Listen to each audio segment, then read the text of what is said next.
Reverend Keith Hagerman, the minister of Wesley United Church in downtown Cambridge, Ontario. We appreciate all the gifts you are offering at this time. Your gifts of prayer, the calls you are making, the cards that you are sending, your smiles in stores, your waves from the sidewalk. We especially appreciate the connections we have made far beyond Cambridge with our online ministry. We need your support in love, funds, and prayer. At the end of our service, you will see information on how you can donate to our congregation. Please consider supporting our ministry. Your gifts matter, and thank you. Coming up this week on June the 10th is the 95th anniversary of the United Church of Canada. The United Church came into being in 1925 when Methodist, Presbyterian, and Congregational churches united to form this uniquely Canadian denomination, whose spirituality is directly related to the context in which we live. Of course, we trace our roots back through our founding denominations to the Reformation, and before that through generations of Christians back to the early church. Our own congregation of Wesley was a Methodist church prior to church union.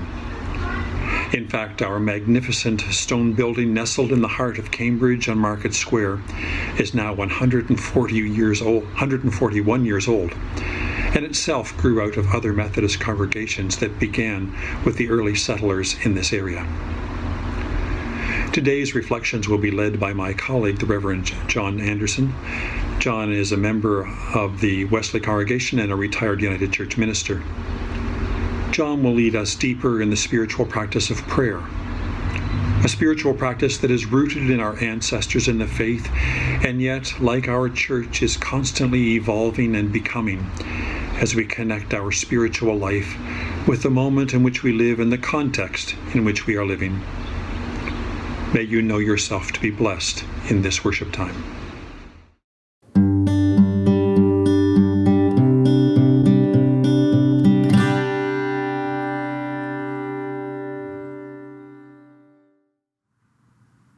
Hi, welcome to this day, to this time and this place. My name is John Anderson, and I'm glad you've chosen to join me as we share in this online gathering of the family of faith that we know as Wesley United Church.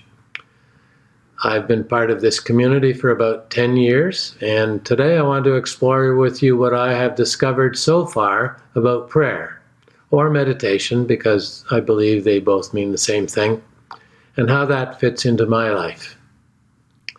Now, I don't know about you, but I have always had an uneasy relationship with prayer throughout my life.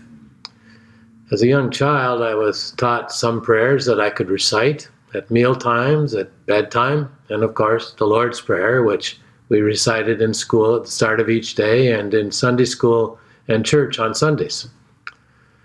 I didn't think much about the words. They were just words that you were supposed to recite as part of the proper rituals of good little boys and girls. It's probably a good thing, too, because if I thought too hard about those bedtime lines, if I should die before I wake, I pray the Lord my soul to take, I might have had a very difficult time wanting to go to sleep at all. And I'm quite certain that the Lord hardly ever managed to make me truly thankful for what we were about to receive when the dinner menu included Brussels sprouts and mushrooms. And as for the Lord's Prayer, it always seemed like a race to see how fast we could mumble through the words and get to Amen.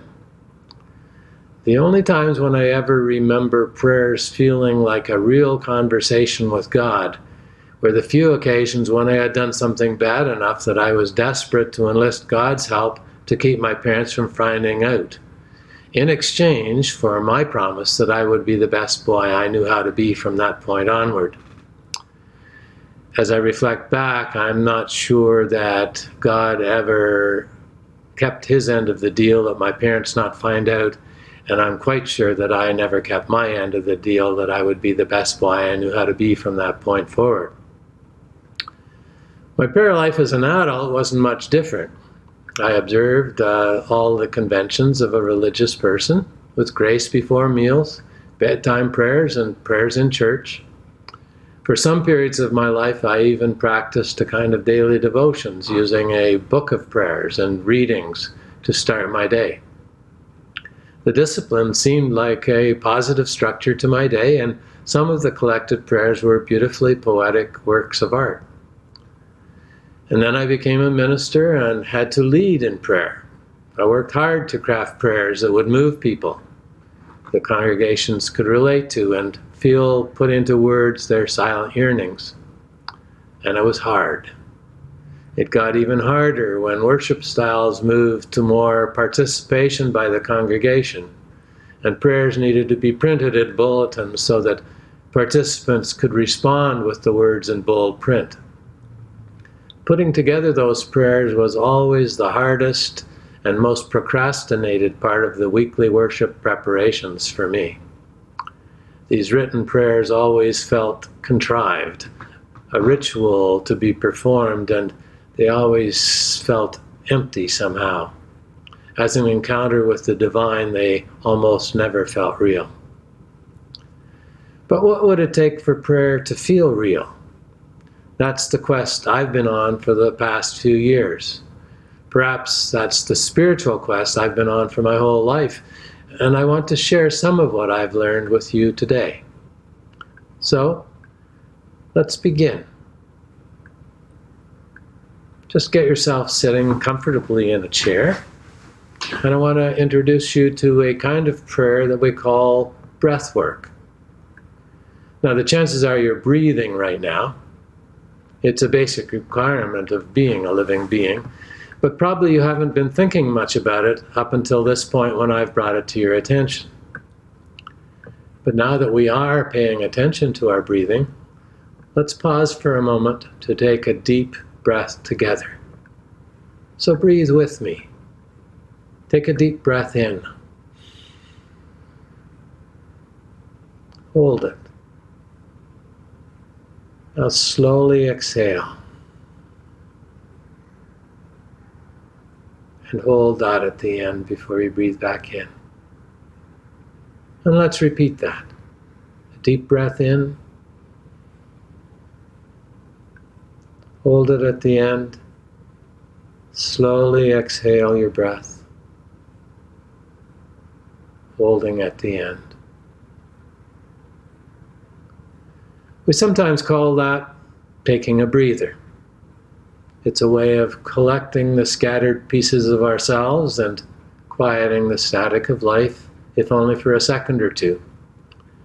We're doing that all the time, of course, without even thinking about it. We may take a deep sigh in the middle of a task. We may yawn as we try to focus our attention, or we may gasp when surprised.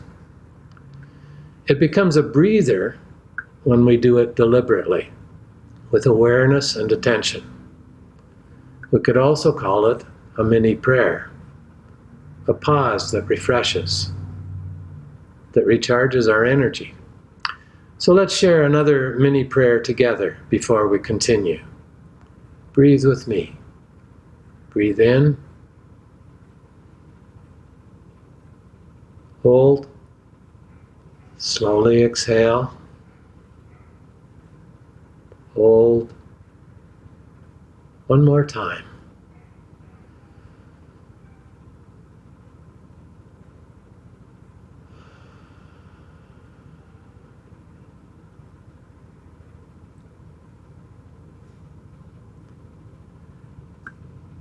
And now let's listen to Lorna Renwick as she shares with us a reading from the teaching of Jesus about prayer.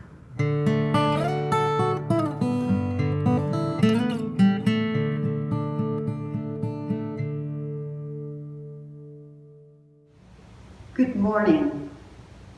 Matthew 6, verses 5 to 13, concerning prayer. And whenever you pray, do not be like the hypocrites, for they love to stand and pray in the synagogues and at the street corners so that they may be seen by others.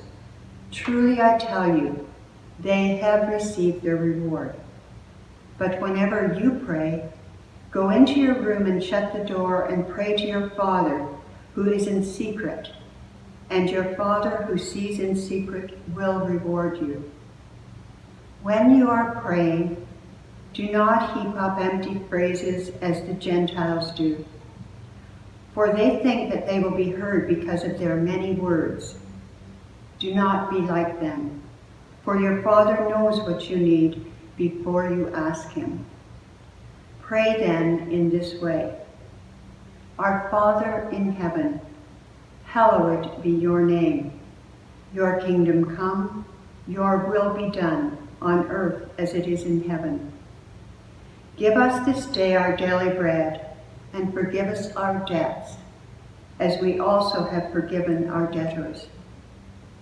And do not bring us to the time of trial, but rescue us from the evil one.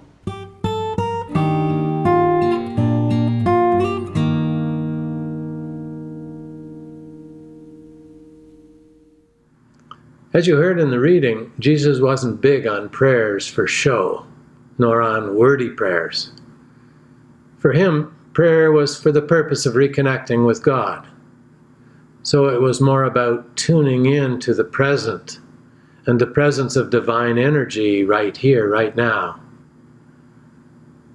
Last week, Reverend Keith described how our ancestors used the same word, ruah, to mean wind, breath, or spirit. Life force, God energy, was as close as your breath and available to everyone. But to get the full benefit of this divine connection required learning to pay attention and become aware. And that's why throughout human history, God seekers have found different exercises to help them practice staying aware of their connection to the life force or Spirit of God. One such practice builds on our take a breather prayer. The ancients identified 4 different kinds of energy that make up the life force, and they related them to 4 elements that they said made up reality as we know it: air, earth, water, and fire. And they developed 4 different patterns of breathing for these 4 elements or energies. The first is air breath, which is breathing in through the mouth and out through the mouth. Let's try an air breath together. Inhaling through our mouths, holding for a moment, then exhaling through our mouths, with another pause at the end. Let's try it again. And as we breathe in this time, let's try to be conscious of the winds of change qualities of air energy that we are receiving as we open ourselves up to new possibilities that the Spirit may be blowing our way. And as we breathe out, let's try to be aware of how we are letting that energy of change and possibility work through us to make a difference in our world. Again, it's breathing in through the mouth, holding for a moment, then exhaling through the mouth with another pause at the end. Let's try that.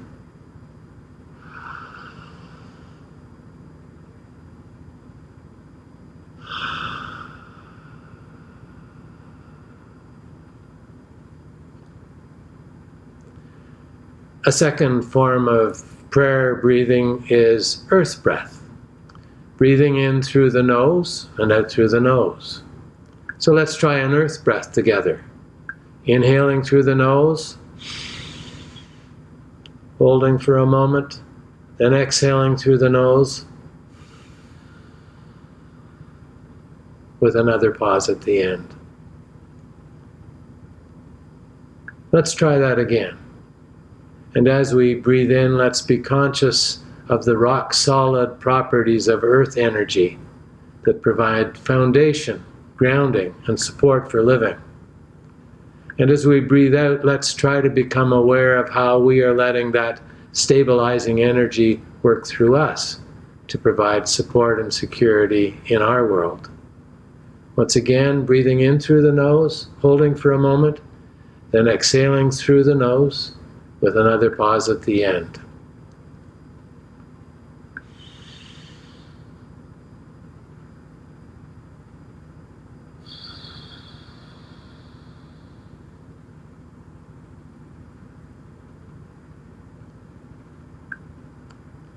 The third of the elemental breaths is water breath, breathing in through the nose and out through the mouth. So let's try a water breath together. Inhaling through the nose, pausing for a moment, then exhaling through the mouth with another pause at the end.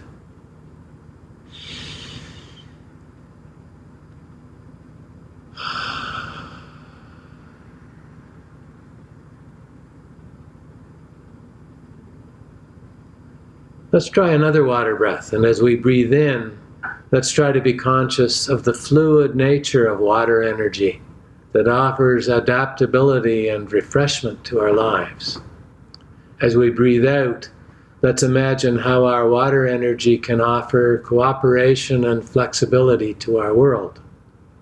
Once again, breathing in through the nose, holding for a moment, then breathing out through the mouth with another breath at the end.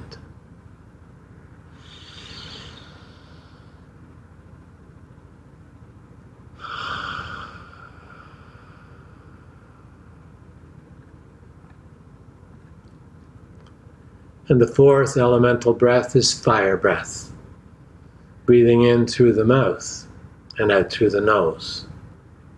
Let's try a fire breath together. Inhaling through the mouth, pausing for a moment, then exhaling through the nose with another pause at the end.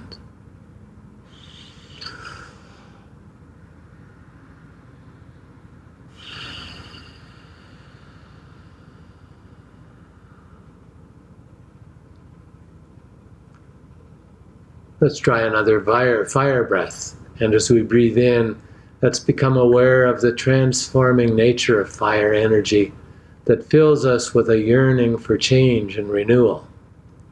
And as we breathe out, let's become aware of how our fire energy can contribute to transformation and rebirth in our world.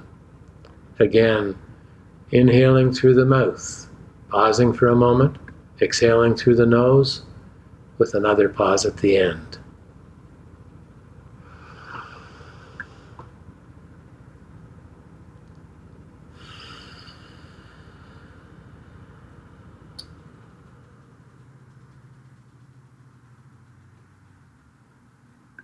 And now I'd like you to invite you to do this with me one more time, but this time combining all four elemental breaths into one breath prayer. Starting with air, then earth, then water, and ending with fire. Let's breathe this prayer together.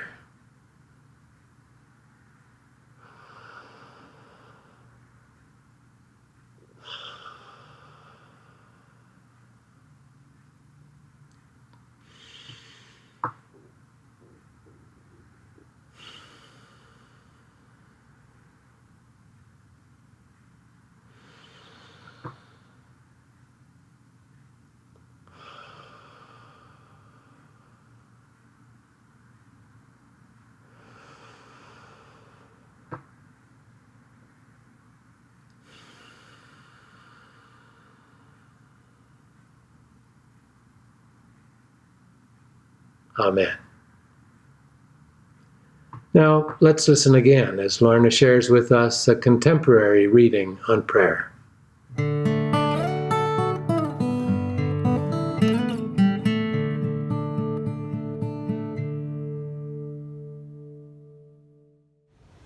Then the priestess said, "Speak to us of prayer."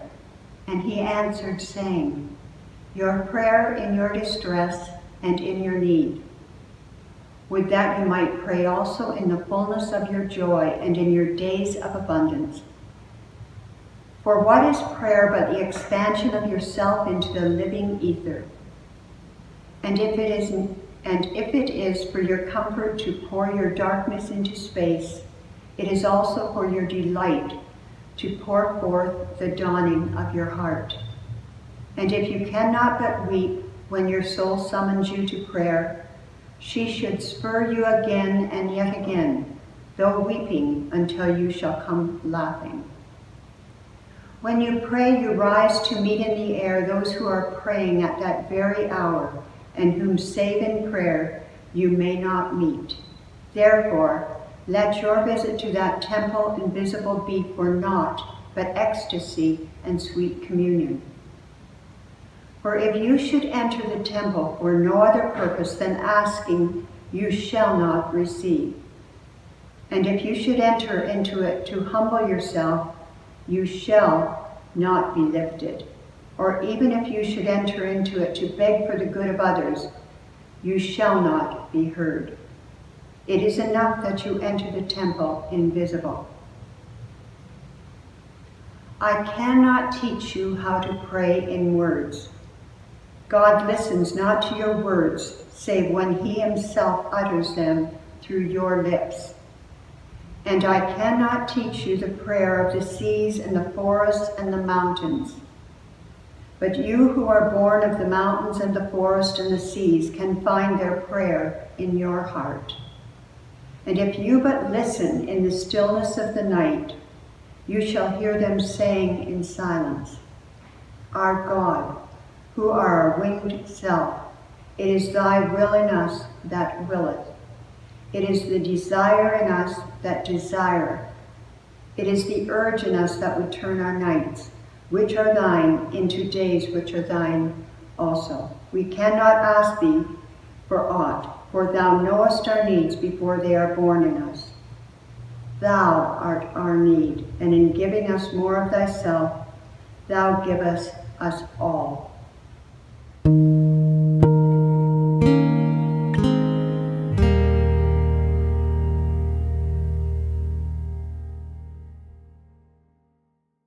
After I retired from parish ministry, I realized that my own spirituality could use a bit of a tonic.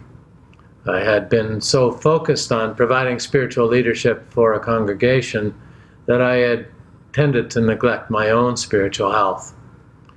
So, like any good retired person, I enrolled in a 4.5-year program of spiritual development, went back to school.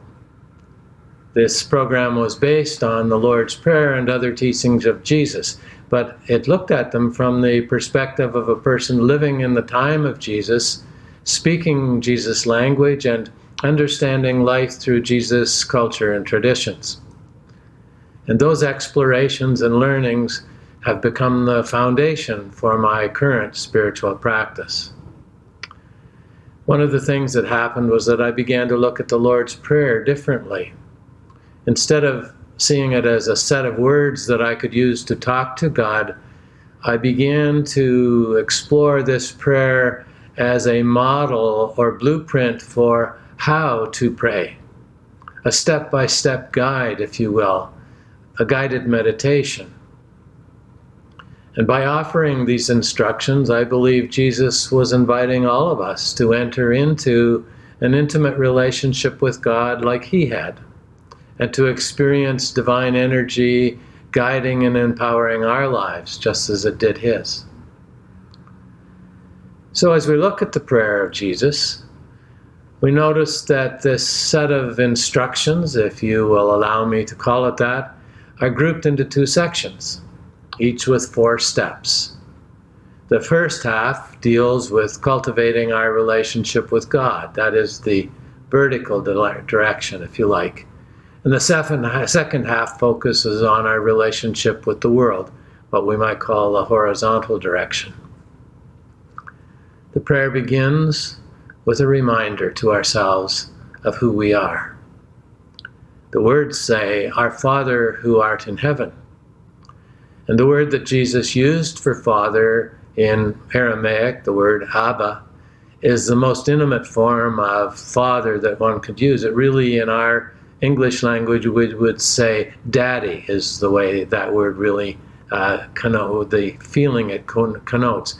It's really not focusing so much on the gender of God as it is on that nurturing energy that I might hope to grow up to be just like. These words remind us that we are children of God, that we are God's seed planted here on earth. The word heaven doesn't refer to a place as if to suggest that God has lived somewhere else and not here, but rather refers to a dimension of reality that people in Jesus' time and in his culture understood as the realm of pure energy that surrounds and energizes this physical universe in which we exist. God is the creative force that constantly gives birth from this realm of pure energy, or heaven, into physical form, or earth. And we are children of that creation. Reminding ourselves of who we are, we then invite God in. Hallowed be thy name, says the second line. Hallowed, or holy, carries the image of a special place set aside like a piece of garden soil that has been carefully tilled and weeded, and in which something very special can now be planted. It's been cleared of everything else. Name refers to more than just a label in Jesus' language. In Jesus' culture, a name carried the very essence or soul of a person. So with this phrase, we are inviting a space in our crowded lives to be cleared, and God to enter into that, the very essence of divine being, to begin to live and grow within us. Having invited God in, we now ask that God's vision for this day and for our lives become clear. We say, thy kingdom come. And the word that Jesus uses for kingdom, which is one of his favorite teaching words, refers to the vision or big picture, the master plan or blueprint that a ruler would be expected to have, and by which all the more detailed and piecemeal parts of the project could be measured. Perhaps we would think of it as the architectural drawings that an architect creates, which become the guide by which the builders then begin to build the house. We use the word ruler sometimes to refer to a standard measuring tool by which we check our work. And with this step, we are attempting to align ourselves and our energies in relationship to that divine design. And then we ask, in the final part of this first step, thy will be done on earth as it is in heaven. Will, in this sense, carries the sense of desire or delight. And this step moves us out of the world of potential and possibility, which is where heaven is, what heaven is, to the world of physical being, which is what earth is. The final step in our relationship with divine energy is when God's vision and desire take shape in us as the guiding force and motivation for how we live today and going forward into the future. And so, having connected in this first part to our power source, we are now ready to address how this will all play out in our daily lives. And the first step in that journey is to remind ourselves of where our power comes from. And so the phrase is, give us this day our daily bread. Now the bread here refers not only to physical nourishment or to normal bread such as we remember Reverend Keith making in the 2 sections on bread that he did a few weeks ago, but it refers also to emotional and spiritual nourishment as well. Any kind of nourishment or empowerment or energy that we need in order to step up to the challenges that this day and this life demands of us, we need nourishment for that. And we are reminding ourselves that we only need enough for the tasks and challenges of today. Sometimes we get so caught up in our anxieties about what lies way down the road that we feel overwhelmed and exhausted just thinking about it. And this step in our meditation process reminds us that all we need to worry about is today, and that today there is bread for our journey. God does and will provide. Well, having covered the reassurance and the request for nourishment, we now begin to look at some of the things that could get in the road of our being God's vision and living into God's vision for this day. And one of those is found in the phrase, "Forgive us our trespasses as we forgive those who trespass against us." Trespasses carries the sense of those things that tangle us up in knots and keep us stuck. In essence, this step reminds us that in order to enter fully into the present moment, we need to let go of the past. And that means not only those resentments or injuries that we have received from others, but also the ones that we have inflicted on others or on ourselves. To forgive means just let go. Release yourselves and others from whatever holds you back so that you can make a fresh start in this brand new moment. This moment is the first day of the rest of our lives. There are other things that can get in the road too, and so we ask, lead us not into temptation. Now, temptation doesn't just mean being attracted to something that is bad. It also carries the sense of distraction. So in this step, we are reminding ourselves of how easy it can be to lose focus in the busyness and clutter of our lives. Some days it seems that life itself has become one big distraction, and staying focused is a real challenge. St. Paul wrote in one of his letters, "Forgetting what lies behind and straining forward to what lies ahead, I press on toward the goal for the prize of the heavenly call of God in Christ Jesus." Straining for what lies ahead, pressing on toward the goal, staying focused. We also ask that we be delivered from evil. Deliver us from evil, the phrase says. But the word Jesus uses for evil has less to do with acting badly and more to do with being unable to act because we're not ready. What might be preventing us from stepping up to the plate as life calls us forward today? What might make us not ready? Is it a lack of confidence?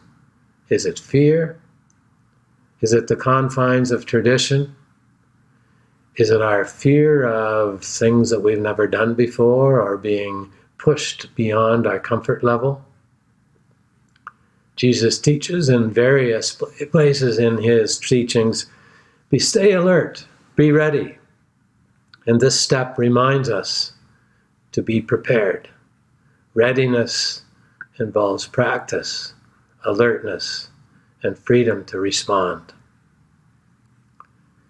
The prayer ends with these words, "For thine is the kingdom, and the power, and the glory, forever and ever. Amen." In Protestant recitations of the Lord's Prayer, we usually finish the prayer up with this doxology. That is, a doxology meaning a final sentence that sums it all up. So we're saying that God is the source of the vision or the kingdom, and that God is the source of the enabling power, the life force that lives through us, and that God is the source of the glory, the harmony and peace that results when all of this is lived out in our daily lives in this time and place. And that the harmony and peace that results is one that lives from this moment to the next, and then we end with Amen, which means, may this be the foundation upon which I stand as I move forward into the rest of my life and the rest of my day. So I invite you to revisit the Lord's Prayer now and then and consider how it might enrich your prayer or meditation practice if instead of viewing these as just words, you understood them as the Lord's how-to for prayer. And now, in the meantime, I invite you to join me in a body prayer exercise based on elements of this Lord's Prayer.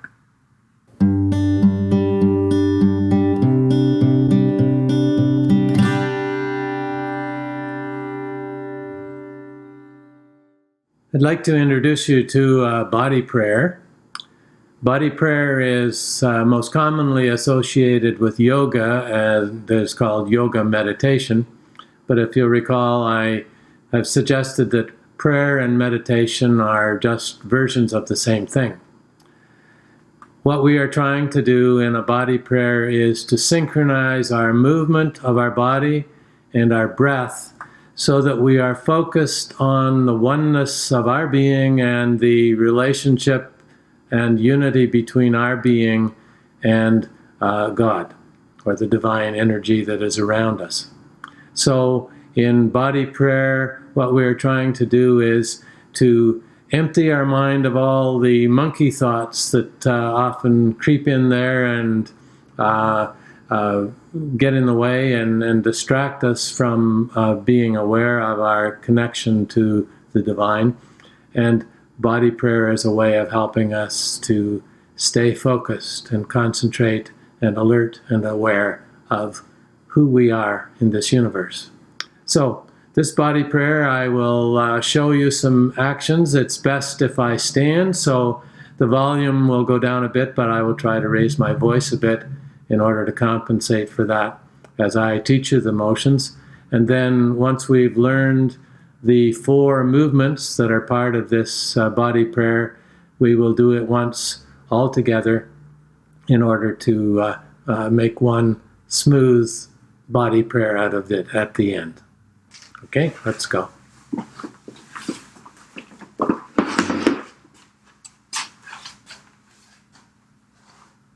The first movement has to do with arms raising above the head as we breathe in. And then as we breathe out, we lower one arm to the one side and we reach with the other arm up as high as we can. And we let our head fall down to the side, reaching up to the sky and down to the earth as we breathe out, and then breathing back in again as we raise the arm up to the top again, reaching up to the heavens, and then with the other arm on the other side in order to balance it, breathing out as we reach down to touch the earth with one hand and the sky with the other, and letting the energy from heaven flow through our shoulders and down our arms into the earth. The next exercise, we start out breathing in as we raise our arms in front of us to the front. And then we will reach around to each side, looking as far behind us as we can. This exercise is often called a 360 because we get a 360 degree viewpoint of the world in which we live as we do this exercise. Breathing out as we move around, moving our arms and shoulders, stretching as far as we can without moving our legs, our feet.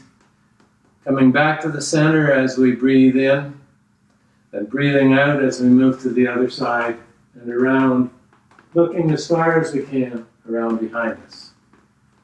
And then to the front again.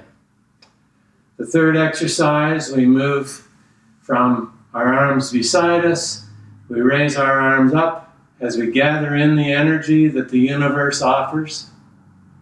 We bring that energy down into our heart, and through our heart, down and through us to the earth. And then back up, in time to do it another time if we so choose. The fourth exercise, the final exercise, is the one that reminds us that this is something that we try to stay aware of and be part of as we are walking and being part of God and with God energy in us from the rising of the sun as we breathe in to the setting of the sun as we breathe out. Again, rising of the sun as we breathe in, and the setting of the sun as we breathe out. So those are the 4 exercises. There's the earth, sky exercise, the 360 exercise, the gathering of the energy exercise, and then the sunrise, sunset exercise. Let's try those all together now once as a prayer. Raising our arms.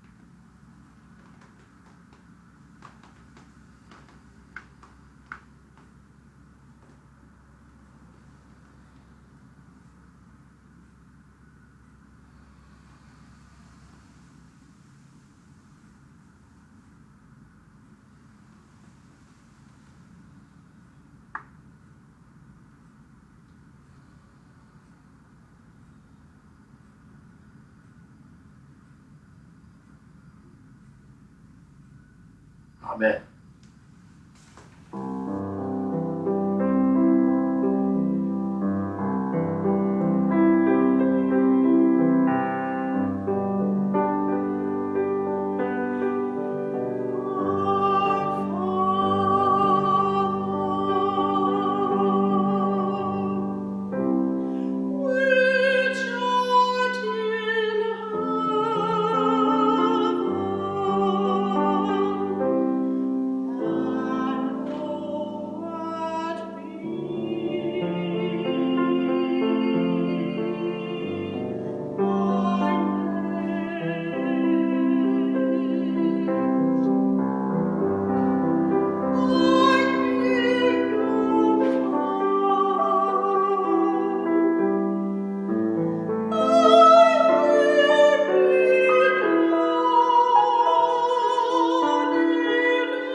I have one final prayer exercise for us to do together today, and that's the one that I use as my daily meditation that I start off every day with.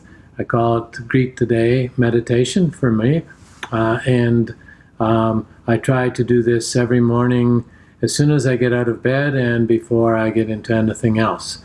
It's a way that I can try to attempt, at least at the beginning of the day, to gather my thoughts, my emotions, my body, my physicality, my awareness of everything, and get everything collected together as one unit at the beginning of the day, sort of getting my act together, if you like, because by the end of the day, very often things have started to unravel. But at least I start off each day in the sense of trying to be unified within myself and connected to my universe by practicing this meditation.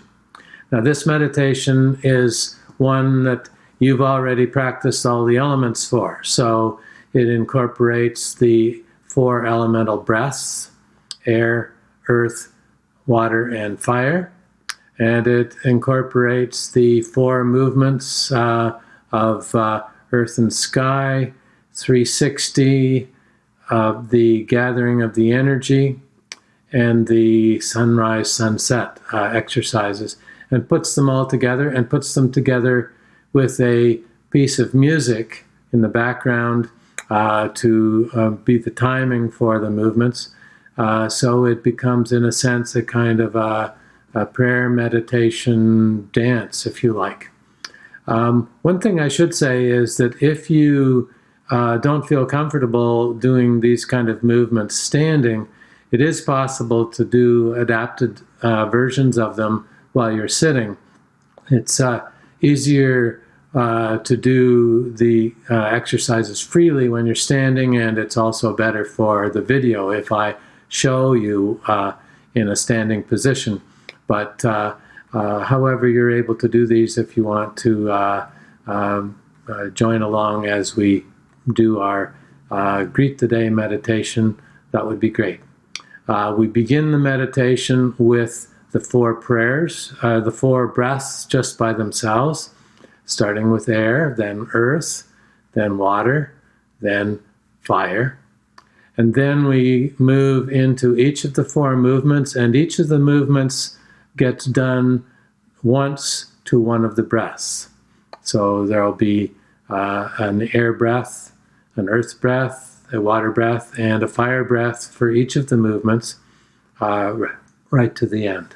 So join me, if you would, and let's try out a prayer exercise that has become my daily devotional practice.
Our benediction this morning is taken from a poem written by Max Ehrmann called Desiderata and written in 1927. This part is from the ending of that poem. Beyond a wholesome discipline, be gentle with yourself. You are a child of the universe, no less than the trees and the stars. You have a right to be here. And whether or not it is clear to you, no doubt the universe is unfolding as it should. Therefore, be at peace with God, whatever you conceive God to be. And whatever your labors and aspirations in the noisy confusion of life, keep peace in your soul. With all its sham, drudgery, and broken dreams, it is still a beautiful world. Be cheerful. Strive to be happy. The divine spark that dwells within me recognizes and celebrates the divine spark in you. Amen.